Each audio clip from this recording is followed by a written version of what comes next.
Bismillahirrahmanirrahim. Assalamualaikum warahmatullahi wabarakatuh.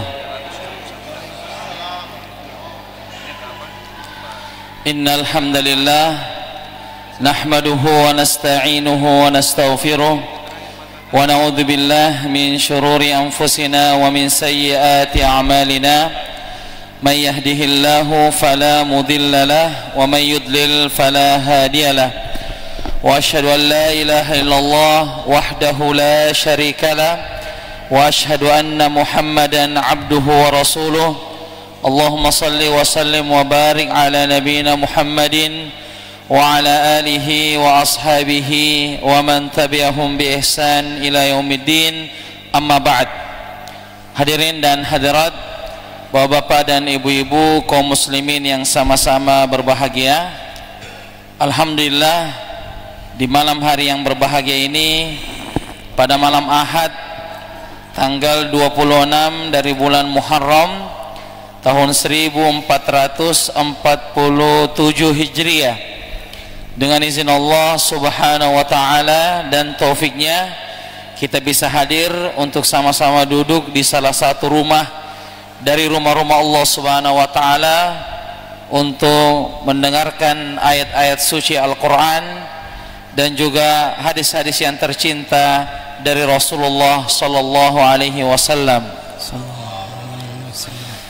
Jamaah sekalian yang sama-sama berbahagia, berkata Imam Ibnul Qayyim Al-Jauziyah dalam kitabnya Ad-Dawa wad-Dawa, beliau mengatakan tentang penyakit dan obat penawarnya dalam pasal dampak maksiat buruk dalam kehidupan sehari-hari.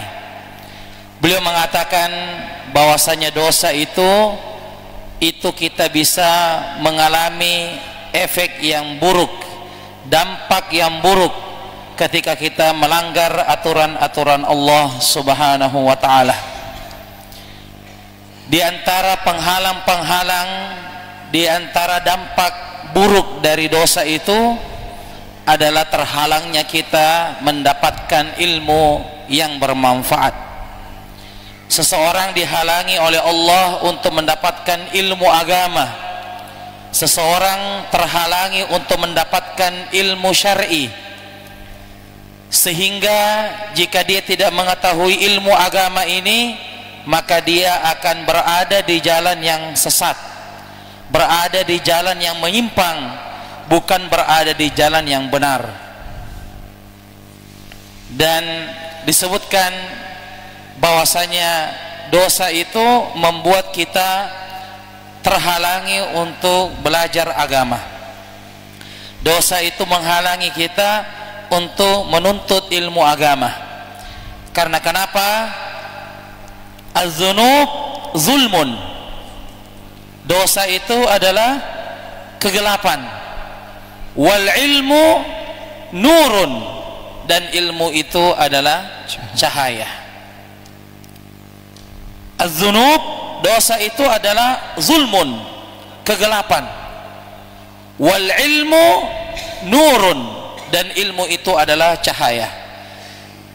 Jika ada cahaya, maka kegelapan akan terusir, dan jika ada kegelapan, cahaya akan terusir, entah bercahaya atau entah gelap. Sekarang kita menikmati cahaya, maka tidak ada kegelapan. Namun jika ada kegelapan, mati lampu misalnya, maka cahaya itu tidak ada. Tidak akan bergabung antara cahaya dan kegelapan, sehingga seseorang bisa terhalangi menuntut ilmu akibat dosa-dosa yang sedang dipikul.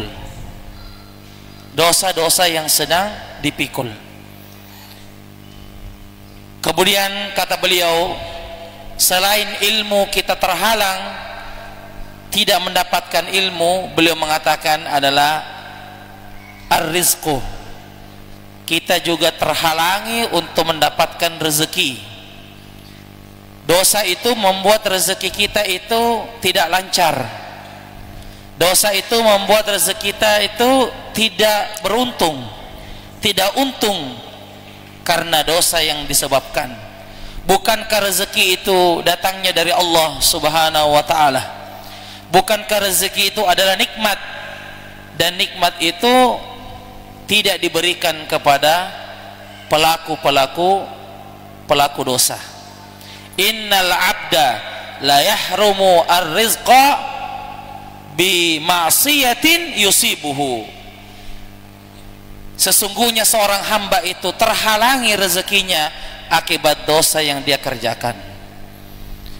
Maka Allah Subhanahu wa ta'ala berfirman, wa may yattaqillah yaj'al lahu makhraja. Siapa yang bertakwa kepada Allah, mengerjakan perintah Allah dan menjauhi larangannya, Allah akan berikan dia jalan solusi. Tidak hanya diberikan jalan solusi, para jamaah sekalian, wa yarzuquhu min haitsu la yahtasib, dan dia akan diberikan rezeki dari arah yang dia tidak sangka-sangka. Rezeki itu akan didapatkan dari arah yang tidak disangka-sangka jika kita menjaga perintah Allah Subhanahu wa ta'ala. Begitulah kata Imam Ibnul Qayyim dalam kitabnya Ad-Da' wa Dawa. Jadi ini dalam muqaddimah karim kita, ya, biasa kita singgung sebagai muqaddimah adalah kitab yang ditulis oleh Ibnul Qayyim, yaitu Ad-Da' wa Dawa, ya. Seperti ini kitabnya, alhamdulillah sudah diterjemahkan, ya. Ini bagus untuk dibaca untuk penuntut ilmu.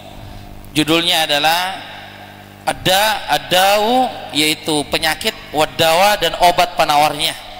Di sini disebutkan penyakit-penyakit dunia dan juga apa saja yang bisa mengobati dari penyakit-penyakit dunia itu. Ya, alhamdulillah. Jadi ini ada bagi jamaah yang menginginkan kitab ini, insya Allah sudah tersedia, ya, di pesantren sudah ada di Jariah Store, bisa untuk memilikinya sebagai bahan bacaan bagi kita. Ya, sebagai bahan bacaan bagi kita, buku yang ditulis oleh Imam Ibnul Qayyim Al-Jauziyah, Ad-Da'u wa Dawa, yaitu obat dan penyakitnya. Kemudian jamaah sekalian, yang ingin kami sampaikan juga sebuah kabar gembira bagi kita, terutama bapak-bapak. Bagi bapak-bapak yang ingin belajar Al-Quran dari dasar, ingin belajar Al-Quran dari dasar, dari alif, ba, ta, tha, belajar Al-Quran dari dasar, maka insya Allah kita akan buka kelas baru, ya, yaitu setiap malam Kamis ba'da maghrib, ya.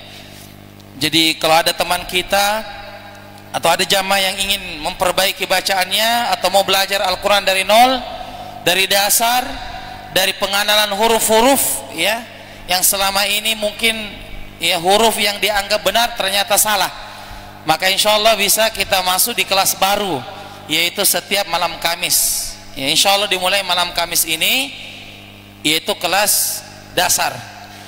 Dan juga bagi jamaah yang sudah bisa mengaji tetapi mau diperbaiki bacaannya, terutama Al-Fatihah, terutama bacaan Al-Fatihahnya juga sama waktunya ba'da maghrib. Ba'da maghrib di masjid ini insya Allah dimulai pekan ini malam Kamis insya Allah, atau hari Rabu, ya, hari Rabu ba'da maghrib itu insya Allah akan ada kelas baru, baik mulai dari belajar huruf atau ingin sudah pintar mengaji tetapi ingin memperbaiki bacaannya. Insya Allah ada dua kelas, kelas untuk pemula dan kelas untuk memperbaiki bacaan. Terutama yang kita ingin perhatikan koreksi adalah Al-Fatihah. Itu yang paling penting, karena Al-Fatihah ini adalah rukun salat. Sebagaimana penyampaian Syekh kemarin, bahwasanya Al-Fatihah itu adalah inti Al-Quran. Al-Fatihah itu adalah inti Al-Quran. Karena kenapa? Surah yang wajib dibaca, satu-satunya surah yang wajib dibaca dan tidak sah salat kita kalau tidak baca adalah surah Al-Fatihah. Maka pastikan surah Al-Fatihah kita itu benar. Pastikan surah Al-Fatihah kita itu betul-betul benar dan tidak salah. Untuk itu dari situ kita membuka kelas baru bagi yang ingin belajar malam Kamis sesudah maghrib, belajar Al-Quran dari awal, dari yang belum bisa mengaji, atau kelas yang satu yaitu belajar perbaikan bacaan Al-Quran. Untuk itu kami mengajak jamaah silakan mendaftar pada pengurus masjid atau langsung hadir di malam Kamis, dan juga bisa diajak teman-temannya yang lain untuk hadir. Dan jangan malu untuk belajar Al-Quran ya. Jangan pernah malu untuk belajar Al-Quran. Di Masjid Nabawi, di Masjid Haram banyak orang yang belajar Al-Quran sudah tua baru belajar Al-Quran. Tidak boleh malu untuk belajar Al-Quran.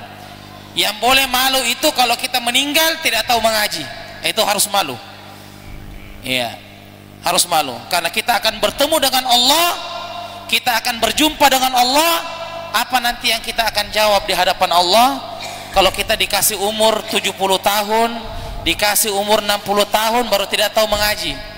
Maka tidak boleh malu belajar Al-Quran ya, tidak boleh malu belajar Al-Quran. Yang malu itu kalau kita meninggal dunia dikasih umur oleh Allah 60 tahun, dikasih umur 70 tahun, dan selama umur itu kita tidak pernah belajar Al-Quran, kita tidak pernah ingin belajar Al-Quran ya. Jadi para jamaah sekalian, ini bisa kita ajak jamaah-jamaah yang lain atau teman-teman kita bagi yang ingin belajar Al-Quran dari dasar atau memperbaiki bacaannya bagi yang sudah pintar membaca Al-Quran. Baik, jamaah sekalian yang sama-sama berbahagia, pada pertemuan kita yang terakhir masih dalam Kitabul Jihad, yaitu kitab yang ke-6, yaitu kitab tentang jihad. Telah kita sebutkan bahwasanya jihad hukum asalnya adalah fardu kifayah. Jika dikerjakan sebagian orang, maka telah diwakili oleh yang lain, dan bisa berubah menjadi fardu ain, jika mendapati salah satu dari 4 keadaan. Jika mendapati salah satu dari 4 keadaan. Keadaan yang pertama adalah bila musuh menyerang negeri kaum muslimin ya, jika musuh menyerang negeri kaum muslimin. Yang kedua adalah jika seorang muslim hadir dalam sebuah peperangan dan dia tidak boleh mundur untuk berperang. Maka jika musuh sudah di depan mata, maka tidak boleh mundur untuk menghindari musuh. Yang ketiga adalah jika pemimpin, kepala negara itu memerintahkan untuk berangkat berjihad. Jika kepala negara memerintahkan warganya untuk berangkat berjihad, maka itu menjadi sebuah kewajiban. Maka kita berangkat atas perintah dari kepala negara. Yang keempat adalah bila dia diperlukan untuk berjihad. Jika dia diperlukan untuk berjihad dan dia ditunjuk langsung oleh pemimpin negara, kepala negara langsung ditunjuk bahwasanya kamu harus berangkat, maka hukumnya adalah menjadi fardu ain.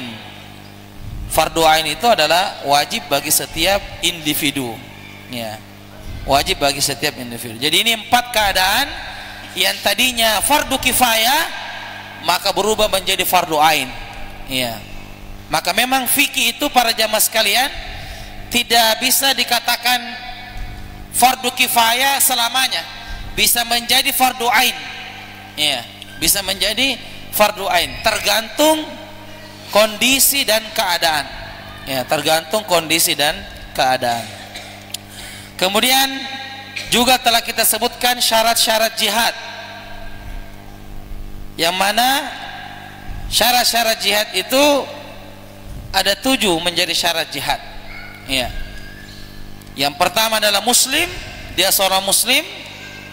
Jika ada orang berjihad dari orang kafir, maka tidak diterima sebagai jihad, karena jihad merupakan ibadah, dan syarat diterimanya ibadah dia harus seorang muslim, ya. Tidak diterima ibadah jika dia bukan seorang muslim. Yang kedua adalah balik. Balik, jika dia sudah dewasa, maka dia masuk dalam syarat, ya. Masuk dalam syarat, tetapi belum tentu menjadi fardu ain. Apakah kalau sudah masuk syarat langsung menjadi fardu ain? Tidak. Ini hanya syarat. Tetapi kalau dia sudah mendapati salah satu dari 4 keadaan, barulah dia menjadi apa? Fardu ain.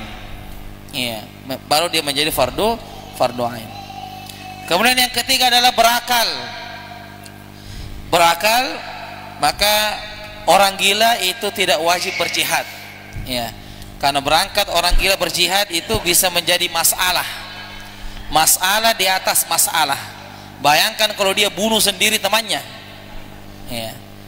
Dia tidak bisa bedakan yang mana musuh, yang mana teman, ya.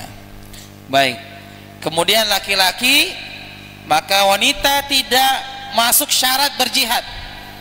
Wanita tidak masuk syarat berjihad, karena jihadnya wanita adalah melaksanakan ibadah haji dan umroh. Jadi kalau ada wanita berangkat umroh atau berangkat haji, berarti dia sedang berangkat berjihad fisabilillah. Disitulah jihadnya wanita. Tetapi sahabat-sahabat dari kalangan wanita dahulu itu membantu pasukan-pasukan dalam hal konsumsi dan kesehatan. Jadi para sahabat dari kalangan wanita dulu itu membantu pasukan dalam hal konsumsi. Mereka yang menyiapkan makanan dan juga menyiapkan perawatan jika ada pasukan yang sedang kena luka, ya. Ketika ada pasukan yang kena luka. Dan Nabi pernah mengatakan, man jahaza ghaziyan faqad ghaza. Siapa yang menyiapkan alat perang, maka sama saja dia berjihad. Siapa yang membantu orang yang berperang, siapa yang menyumbang untuk orang yang berperang, maka pahalanya sama dengan orang yang berperang. Kemudian merdeka, ya. Maka budak itu tidak wajib berjihad karena budak itu milik tuannya, ya. Maka dia tidak boleh kemana-mana karena dia adalah seorang budak. Yang wajib atau yang masuk syarat adalah yang merdeka. Kemudian kemampuan harta dan fisik, bi amwalikum wa anfusikum, dengan harta dan jiwa kita. Dari segi harta kita ada, dan dari segi fisik kita mampu, ya. Makanya orang tua itu tidak boleh diperintahkan berjihad, atau yang sudah lemah tidak boleh berangkat berjihad, karena akan menyebabkan nanti masalah dalam perang. Nanti dia yang diurus, ya. Makanya yang dipilih itu adalah orang-orang yang mampu untuk berjihad. Kemudian selamat dari cacat dan penyakit. Tidak ada penyakit, ya, yang dia dapati. Selamat dari cacat, maka insya Allah dia termasuk syarat-syarat jihad. Jadi ini ada 7 ini adalah syarat untuk berjihad. Nah, ketika 7 syarat ini sudah terkumpul, maka dia belum pasti untuk berangkat berjihad sampai kalau dia mendapati 1 dari 4 keadaan. 1 dari 4 keadaan. Tetapi kalau misalnya ada yang mendapati 1 dari 4 keadaan kemudian tidak memenuhi syarat, maka tidak boleh berangkat berjihad. Misalnya pemimpin mengatakan berangkat berjihad, maka kalangan wanita itu tidak bisa masuk syarat, maka tidak berangkat. Yang berangkat adalah yang memenuhi 7 syarat itu, yang memenuhi 7 syarat itu. Baik, jemaah sekalian yang sama-sama berbahagia, insyaallah taala kita akan lanjutkan pelajaran kita pada malam hari ini. Wa hadza majlisu mi'ah wa sab'ah min kitab al-fiqhil muyassar fi daw'il kitab was sunnah li nukhbatin minal ulama hafizahumullahu ta'ala. Bismillahirrahmanirrahim. Alhamdulillahilladzi waffaqana lil a'malil jariyah. والصلاة والسلام والبركات على خير البرية نبينا محمد وعلى آله وأصحابه والذرية. اللهم اغفر لنا يا الله ampunilah kami wali ustadina dan guru kami walil hadirina dan yang hadir di majelis ini walil muslimina ajma'in dan seluruh kaum muslimin. Qala al-muallif hafizahumullahu ta'ala, berkata penulis, semoga Allah subhanahu wa ta'ala menjaganya, di dalam kitabnya Fiqh Muyassar ma'a syarhikum hafizakumullahu ta'ala, bersama dengan penjelasan engkau, semoga Allah subhanahu wa ta'ala menjagamu. Amin ya rabbal alamin. Bagian ketiga yang menggugurkan kewajiban jihad. Ada beberapa alasan yang menggugurkan wajibnya jihad bila ia berbentuk fardu ain atau fardu kifayah, yaitu Bismillahirrahmanirrahim. Alhamdulillah wassalatu wassalamu ala Rasulillah wa ala alihi wa sahbihi wa mawalah, amma ba'd. Qala al-muallif rahimahullahu taala, bagian yang ketiga yaitu yang menggugurkan kewajiban jihad. Di sini akan diterangkan apa saja yang menjadi gugur dari kewajiban jihad itu. Jika jihad itu sudah diperintahkan, baik dalam berbentuk fardu ain, perintahnya wajib, atau dalam berbentuk fardu kifayah, perintah itu, maka jika telah ditegakkan perintah itu, maka tidak langsung menjadi sebuah kewajiban. Ada penggugur-penggugur jihad yang tadinya sebenarnya dia sudah masuk syarat, 7 syarat sudah masuk lengkap, kemudian fardu ain dia juga sudah dapat keadaan fardu ain, ternyata dia mendapati satu dari hal-hal yang menggugurkan jihad sehingga dia tidak jadi berangkat. Jadi saya ulangi, kasusnya adalah ada orang yang 7 syarat dia sudah penuhi, kemudian telah wajib baginya fardu ain, tetapi pas dia ingin berangkat ada yang menjadikan keadaannya gugur, menjadi tidak jadi berangkat karena ada penghalang. Nah, inilah penggugur-penggugur jihad yang disebutkan tadi. Jadi sehingga kalau sudah ada salah satu dari penggugur jihad ini, maka dia tidak boleh berangkat untuk berjihad. Nah, 1 dan 2, gila dan belum dewasa. Berdasarkan sabda Nabi sallallahu alaihi wasallam, pena diangkat dari 3 orang, dari orang gila sehingga dia sembuh, dari orang tidur sehingga dia terjaga, dan dari anak-anak sehingga dia dewasa. Baik, nomor 1 dan nomor 2 adalah gila dan belum dewasa. Ini menjadi penggugur jihad. Hadisnya Rasulullah sallallahu alaihi wasallam bersabda, rufi'al qalamu an salas, pena diangkat dari 3 orang. Jamaah sekalian, pena yang dimaksudkan di sini adalah buku catatan malaikat. Buku catatan malaikat. Jadi pena diangkat, maksudnya pena itu tidak jadi ditulis, tidak jadi ditulis kalau dia mendapati 1 dari 3 keadaan. Keadaan yang pertama adalah orang gila sampai dia sembuh. Jadi orang gila apa yang dia kerjakan tidak dicatat oleh malaikat. Orang gila apa yang dia kerjakan tidak dicatat oleh malaikat. Misalnya ada orang gila membunuh orang, ada orang gila minum khamar, itu tidak dicatat. Kenapa? Dia tidak dalam keadaan sadar. Karena orang gila itu bukan termasuk mukallaf. Apa itu mukallaf? Dibebani. Orang yang dibebani syariat. Akil balik. Akil balik. Jika ada manusia yang sudah berakal dan balik, maka disebut dengan apa? mukallaf, orang yang dibebani syariat. Apa beban syariat? Salat. Apa beban syariat? Puasa. Apa beban syariat? Zakat. Apa beban syariat? Haji. Semua perintah agama itu disebut sebagai beban syariat, disebut dengan mukallaf, orang yang sudah akil balik. Maka orang gila apa yang dia kerjakan, maka dia tidak dicatat, ya, karena dia tidak dalam keadaan tidak sadar mengerjakan tersebut. Nah, ya, yang menjadi masalah kalau ada orang yang memanfaatkan orang gila, pura-pura gila, ini juga bahaya.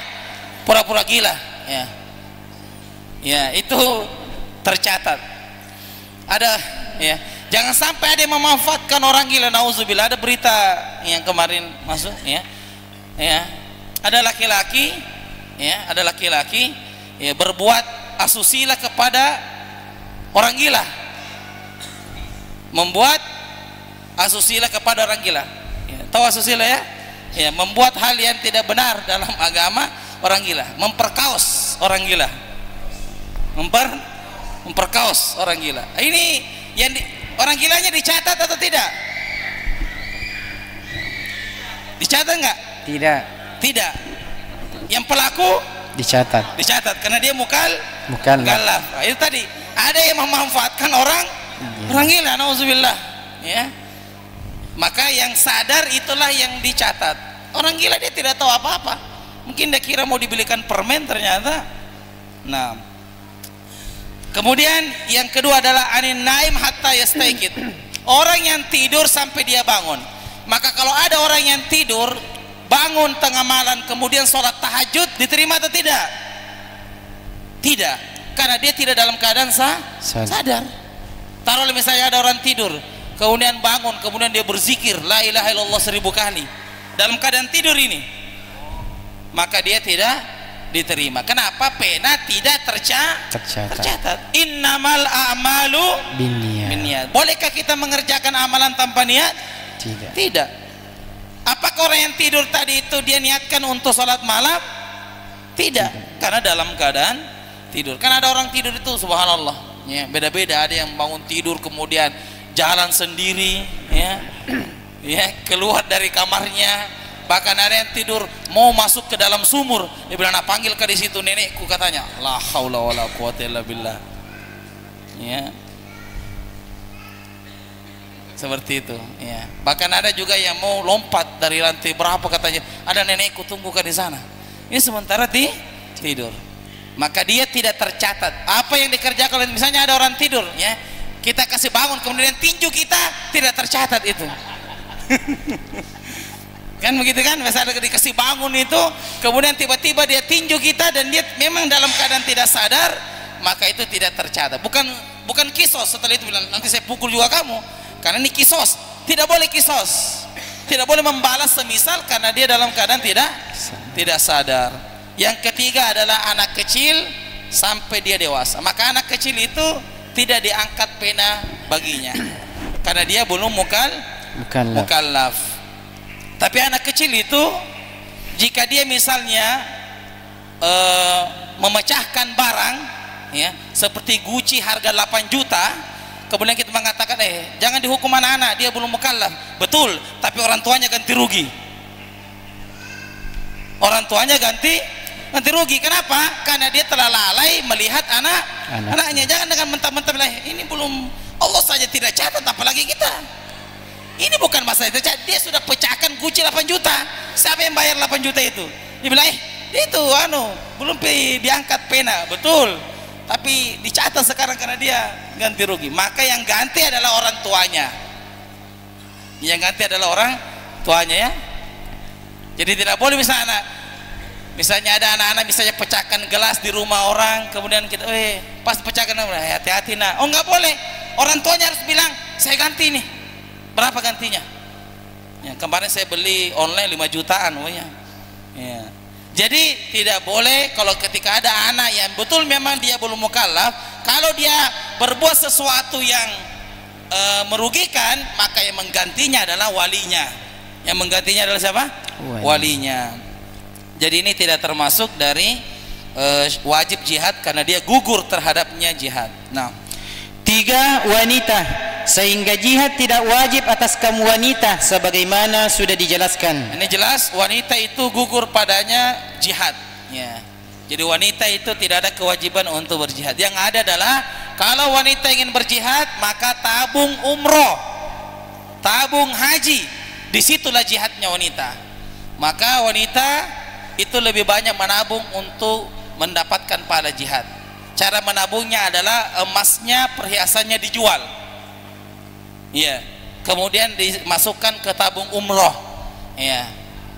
Jangan sampai ada wanita sudah banyak emasnya tapi belum pernah berangkat umroh, sudah banyak perhiasannya tapi belum pernah berangkat umroh. Padahal jihadnya wanita adalah ketika dia berangkat umroh dan berangkat haji. Nah, 4, berstatus sebagai hamba sahaya.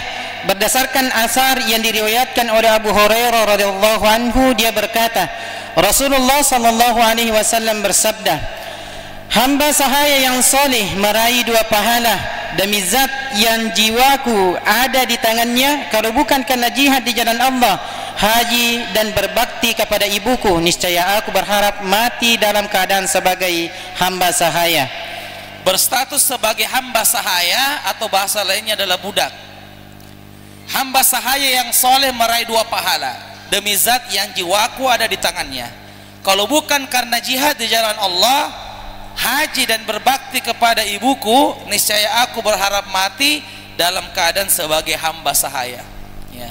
Artinya seandainya bukan pahala jihad dan pahala haji dan juga pahala berbakti kepada ibu, maka niscaya aku berharap meninggal dalam keadaan hamba sahaya. Artinya 3 amalan ini 3 amalan besar, yaitu amalan berjihad, amalan berangkat haji, dan amalan berbakti kepada orang tua.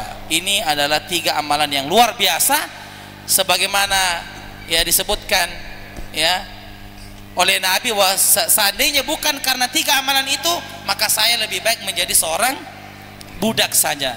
Lebih baik menjadi seorang apa? Hamba sahaya. Budak. Kalau bukan 3 amalan soleh tersebut. Jadi intinya 3 amalan soleh itu adalah amalan yang spesial di sisi Allah Subhanahu wa taala. 5 dan 6, kelemahan fisik, kelemahan finansial, sakit dan tidak sehatnya sebagian anggota tubuh karena cacat seperti buta, pincang yang parah, dan ini sudah dijelaskan. 5 dan 6, kelemahan fisik, fisiknya lemah, ada cacat, buta, pincang. Kelemahan finansial, dia tidak ada harta untuk dia pakai berjihad, kecuali kalau ada yang tanggung boleh dia berangkat. Tapi kalau tidak ada yang tanggung, tidak ada yang donaturnya, maka dia tidak berangkat, ya. Tapi kalau yang tanggung, misalnya ada orang bilang, kamu berangkat, ini uang saya, kamu berangkat, ini harta saya, maka itu dia boleh berangkat. Dan sakit itu adalah uzur syar'i, ya. Jadi orang bisa tidak berjihad gara-gara sakit, ya. Dan ini adalah luasnya rahmat Allah Subhanahu wa taala. Coba luar biasa rahmat Allah kepada kita. Semua ibadah itu, ya, kecuali sholat, ya. Kalau sakit uzur, boleh dia tidak kerjakan. Kecuali 1 ibadah, apa itu? Sholat. Sholat itu tetap dikerjakan walaupun dalam keadaan apa? Sakit. Jihad saja itu boleh tidak pergi berangkat jihad. Bahkan kalau keluarga yang sakit, boleh dia tidak berangkat. Contoh Utsman bin Affan ketika perang Badar, istrinya sedang sakit. Bukan Utsman yang sakit, siapa? Istrinya. Maka Utsman temani istrinya, merawat istrinya, dan Utsman minta izin untuk tidak berangkat. Jadi kalau ada kelasta di pesantren, istri sedang sakit, uzur syar'i untuk musta'zin. Nah, uzur syar'i untuk apa? Musta'zin. Kenapa? Karena istrinya sedang sakit. Baik, kita azan dulu.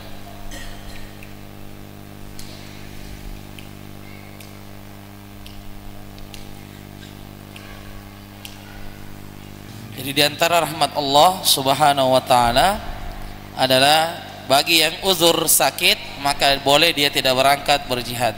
Maka jika ada keluarga, apakah suami ataukah istri, maka pasangannya untuk bisa menemani untuk tidak berangkat berjihad, ya. Karena ini adalah rahmat Allah Subhanahu wa taala. Karena orang sakit itu butuh perhatian.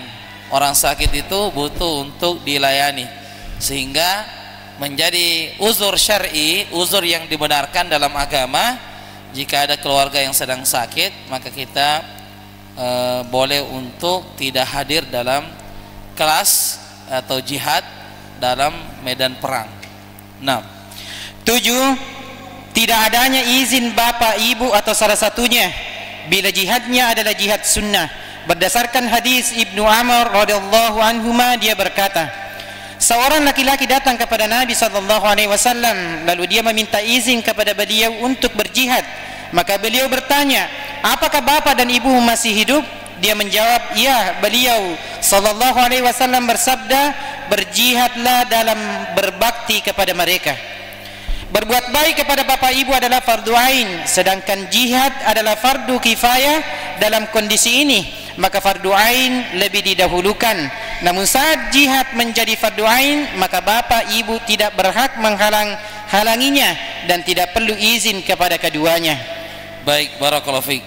Di sini disebutkan adalah tidak adanya izin dari bapak, ibu atau salah satunya orang tua. Jika jihadnya adalah jihad sunnah, bukan jihad wajib ya, jihadnya jihad sunnah, maka seseorang kalau sudah terdaftar dia harus minta izin dulu ke orang tuanya. Sebagaimana hadis ini, ja'a rajulun ilan nabi sallallahu alaihi wasallam. Seorang laki-laki datang kepada Nabi lalu meminta izin, fasta'zanahu fil jihad, dan dia meminta izin untuk pergi berjihad. Faqala, Nabi bertanya, ahayyun walidak, apakah orang tuamu masih hidup? Qala na'am. Maka laki-laki mengatakan, iya. Qala fa fihi ma fajahid, maka berjihadlah kepada keduanya. Maksudnya kamu lebih wajib berbakti kepada orang tua ketimbang berangkat untuk pergi berjihad. Karena berbakti kepada orang tua hukumnya fardu ain. Adapun jihad hukumnya fardu kifayah. Ya. Kalau kita perhatikan hadis ini ada yang menarik. Ya. Kalau kita perhatikan hadis ini ada yang menarik, dan ini terngiang-ngiang. Kami terngiang-ngiang ini waktu masuk kuliah, ketika dosen kami menjelaskan hadis ini, kata dosen kami, coba perhatikan hadis ini baik-baik. Di sini ada yang menjadi catatan penting bagi kita. Ya mungkin tidak semuanya bisa memperhatikan sebenarnya ada apa dalam hadis ini. Coba perhatikan ya. Ada seorang laki-laki datang kepada Nabi, lalu dia meminta izin kepada beliau untuk berjihad. Nah, kalimat ini adalah kalimat yang harus kita renungi. Ada laki-laki yang sudah mau pergi berangkat ibadah kepada Allah Subhanahu wa taala, yang mana ibadah itu bisa merenggut nyawanya, bisa merenggut hartanya, tetapi bersama dengan itu laki-laki itu tetap harus pergi minta izin kepada orang tuanya. Sekarang betapa banyak anak yang keluar rumah tidak minta izin sama orang tuanya. Nah, dia keluar rumah pergi kemana sama temannya, pergi rekreasi, tidak minta izin sama orang tuanya. Ini laki-laki pergi berjihad, nyawa taruhannya, tapi bersama dengan itu dia tetap datang untuk minta izin, permisi kepada orang tuanya. Sekarang banyak anak-anak yang keluar rumah tidak minta izin sama orang tuanya. Nauzubillah, nauzubillah. Iya. Beda kalau memang dia sudah berkeluarga. Kalau sudah berkeluarga ya sudah, bapak dia sudah menjadi seorang suami, kemudian dia sudah menjadi istri, nggak ada masalah. Tapi kalau dia masih berada di tanggungan siapa? Orang tua, masih tinggal hidup sama siapa? Orang tua, wajib minta izin. Setiap keluar rumah mesti minta izin. Sekarang anak-anak keluar rumah tidak minta izin, malam-malam ya pergi sama laki-laki lain, dia perempuan kemudian dibonceng sama laki-laki, pulangnya katanya pergi kerja tugas, kerja tugasnya sampai subuh. Tugas apa? Dia minta izin malamnya untuk kerja tugas PR katanya di sekolah, pulangnya subuh. Iya. Kerja tugas apa sampai subuh? Dan sebagian orang tua itu tidak menegur anaknya kalau pulang malam. Iya. Sebagian orang tua terlalu husnuzon kepada anaknya. Ini penting ya, saya sampaikan. Sebagian orang tua itu terlalu husnuzon. Apa artinya terlalu husnuzon? Berbaik sangka. Terlalu berbaik sangka kepada anaknya. Apalagi kalau mengatakan, wah anak saya kan penghafal Quran, kalau saya kasih HP simpan di kamar 24 jam, nah tahu mi itu apa, nah harus nak buka, nah tahu mi itu yang mana yang benar, yang mana yang salah, yang mana yang boleh dilihat, yang mana yang tidak boleh dilihat. La haula wala quwata illa billah. Terlalu husnuzon, dengan catatan, wah anak saya kan hafal Quran, anak saya kan masuk pesantren, kalau saya kasih HP, saya kunci di kamar 24 jam, nah tahu itu apa yang harus dia kerjakan, nah tahu itu yang mana yang boleh ditonton, yang mana yang tidak boleh ditonton. Ini terlalu husnuzon, terlalu berbaik sangka kepada anak kita. Anak kita itu bukan malaikat, apalagi dia kalau di zaman puber ya, yang mana dia masanya coba-coba. Semua kita pernah mengalami masa itu, masa puber, usia SMP dan SMA, yang mana usia itu adalah usia coba-coba, coba ini, coba itu, coba ini, coba itu. Jadi jangan terlalu husnuzon.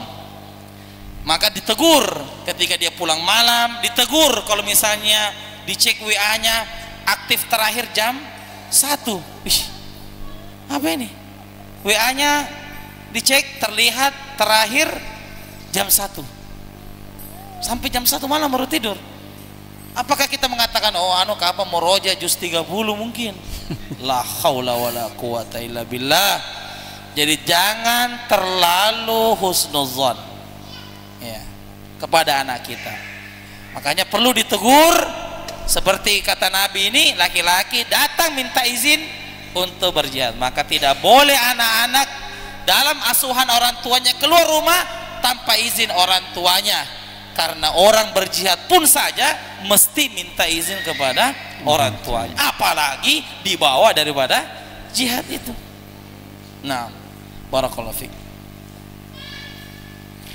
8. Hutanging, yang mana orang yang berhutang atau debitur tidak mampu mendapatkan harta untuk melunasinya bila pemilik piutang atau kreditur tidak mengizinkannya, sementara jihad tersebut adalah sunnah berdasarkan sabda Nabi SAW, terbunuh di jalan Allah menghapus segala sesuatu, yakni semua dosa kecuali hutang. Lalu bila jihad tersebut menjadi fardu ain, maka tidak perlu izin kepada pemilik piutang atau kreditur. Jika jihadnya adalah sunnah, maka orang yang berhutang, bahasanya adalah debitur, tidak mampu mendapatkan harta untuk melunasi hutangnya, maka pemilik piutang atau kreditur tidak mengizinkannya, dan sementara itu jihadnya adalah sunnah, maka tidak boleh dia berangkat. Misalnya ada orang pinjam uang, si A pinjam uang kepada si B, si A tidak dapat harta untuk menggantikan uangnya si A ya, atau uangnya si B, maka si A ini tidak boleh dia berangkat berjihad sampai dia lunasi hutangnya. Ini catatannya jika jihadnya hukumnya sunnah. Namun jika jihadnya sudah fardu ain, ada datang dari pemerintah, maka dia harus berangkat walaupun tanpa izin dari kreditur. Tetapi kalau jihadnya ini belum sampai wajib, jihadnya sunnah, dia gugur kalau misalnya si kreditur tidak mengizinkannya. Saya tidak izinkan kamu sampai kamu bayar hutang. Karena kenapa? Kalau dia berangkat berjihad, tidak ada waktu untuk membayar hutangnya. Coba perhatikan hadis Nabi ini ya. Al-qatlu fi sabilillah yukaffir kulla syai. terbunuh di jalan Allah bisa menghapuskan segala dosa illa dain. Apa artinya illa dain? Kecuali hutang. Bahkan dalam hadis yang lain Nabi mengatakan kullun yukfaru lisyahid illa dain. Setiap yang meninggal mati syahid itu diampuni seluruh dosanya kecuali kalau dia masih punya hutang. Kalau ada hutangnya stop dulu, tidak bisa masuk surga dulu sampai diselesaikan hutangnya. Jihad itu hablum minallah atau hablum minan nas? Hablum minallah. Membayar hutang hablum minallah atau hablum minan nas? Masuk surga harus ada dua, hablum minallah dan juga hablum minan nas. Dia jihadnya sudah bagus, cuma masalahnya dia ada masalahnya dengan manusia, yaitu belum membayar hutang. Ini hati-hati yang masih punya hutang ini, itu harap segera dibayar. Barakallahu fiik. Dan ada juga orang yang pinjam betul-betul tidak ada niat untuk mengembalikan, nah kira dikasih, nah kira sebagai hadiah, padahal hutang, ya. Jadi kalau ada orang yang berhutang, maka wajib untuk dia bayar dan dicatat. Kalau ada yang pergi berhutang sama kita, dicatat kapan kita bisa bayar, bulan depan kah, 2 bulan depan kah. Jangan sebagian besar kita kalau dia kasih pinjaman tidak ada catat, ya, atau dia bilang kapan-kapan saja. Kalau misalnya kita sudah ada wanta, kapan-kapan saja baru bayar. Jalan 1 bulan belum dibayar, 2 bulan, 3 bulan, setahun belum dia bayar. Karena kita bilang apa tadi? Kapan-kapan saja kalau ada wanta baru dibayar. Padahal storynya selalu kafe, kopinya harga 200.000. La haula wala quwata illa billah. Ada nggak seperti itu para jamaah sekalian? Dia pinjam uang, katanya tidak ada uangnya. Storynya setiap malam nongkrong di kafe, kopinya harga 200.000. Baru dia bilang tidak ada uang. Yang seperti ini diampuni dosanya kecuali kalau dia masih punya hutang. Jadi hutang ini adalah sesuatu yang tidak boleh diremehkan. Ayat yang paling panjang di dalam Al-Quran tentang apa? Hutang. Ya ayyuhalladzina amanu idza tadayantum bidainin ila ajalin musamman faktubu. Tulis. Itu sampai 1 halaman. Ayat yang paling panjang tentang hutang. 1 halaman itu 1 ayat saja. Kan 1 halaman itu biasa ada 10 ayat, 8 ayat, 7 ayat. Ini 1 halaman 1 ayat saja. Jadi pentingnya kita membayar hutang bagi yang punya hutang. Dan kalau ditagih jangan marah, ya. Ini kalau datang seperti kucing, kalau ditagih seperti singa. Kalau datang pinjamkan dulu uang, kayak kucing, pas ditagih kayak singa. Nah pernah kah? Mana buktinya? Wih, mana buktinya lagi? Nah, jadi ini berbahaya, ya, orang yang sering. Dan memang ada orang itu sangat mudah berhutang, sana ke sini hutang kepada ini, sebentar hutang sama ini. Termasuk arisan itu juga pintu hutang, ya. Termasuk arisan itu adalah pintu hutang. Jadi siapa yang tidak bisa membayar arisannya, maka lebih baik dia berhenti dari arisan, ya. Tapi jangan lari, ya.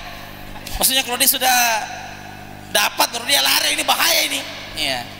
Tetapi kalau dia maksudnya sudah selesai, sudah kena semua giliran, maka sebaiknya itu jangan menambah pintu hutang, yaitu arisan. Kita baca terakhir. 9. Seorang ulama yang mana tidak ada ulama selainnya di negeri itu, hanya dia satu-satunya. Karena bila dia terbunuh, maka orang-orang akan kehilangan karena tidak ada yang menggantikan posisinya. Maka bila tidak ada ulama yang lebih alim daripadanya, maka kewajiban berjihad gugur darinya demi mempertimbangkan hajat kaum muslimin kepadanya. Yang terakhir adalah seorang ulama yang mana tidak ada ulama selainnya di negeri itu dan hanya satu-satunya. Maka jika dia cuma satu-satunya di negeri itu, maka gugur baginya berjihad, karena nanti tidak ada yang mengajarkan agama kepada umatnya. Demikian apa yang sempat kami sampaikan, mudah-mudahan bermanfaat. Semoga Allah Subhanahu wa taala memberikan kepada kita keistiqomahan. Amin. Dan tidak menutup usia kita kecuali dalam keadaan husnul khatimah. Amin. Demikian kita tutup dengan doa kafaratul majlis. Subhanakallahumma wa bihamdik asyhadu an la ilaha illa anta astaghfiruka wa atubu ilaik. Wassalamualaikum warahmatullahi wabarakatuh.